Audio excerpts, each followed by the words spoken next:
Congo জঙ্গল পৃথিবীর সবচেয়ে বৃহত্তম এবং ভয়ানক ফরেস্ট। আপনি কি জানেন কঙ্গো জঙ্গলে কি আছে যার কারণে সেখানে মানুষ যেতে এত ভয় পায়? কারণ কঙ্গো জঙ্গল পৃথিবীর সবচেয়ে রানী ফরেস্ট বলা হয়, কারণ এখানে প্রকৃতি যতটা সুন্দর তার চেয়ে বেশি এখানে ভয়ানক। কারণ এই কঙ্গো জঙ্গল রেইন ফরেস্ট বলা হয় কারণ এই কঙ্গো জঙ্গলে সারা বছর বৃষ্টি হয়।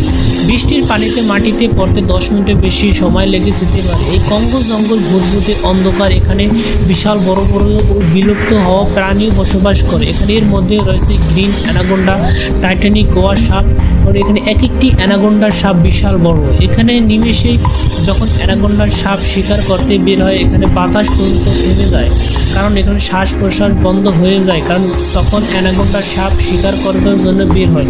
এখানে অনেক পুরনো জাহাজ এবং বিজ্ঞানীরা এই জঙ্গলের মাঝখানে গেছে, কিন্তু কেউ আর কখনোই ফিরে আসতে পারেনি, কারণ এই জঙ্গলকে মৃত্যুপুরী ফরেস্ট বলা হয়।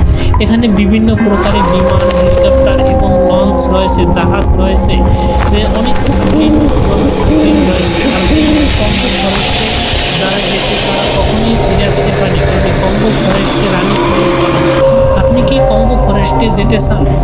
জানতে পারেন এই ভিডিও থেকে।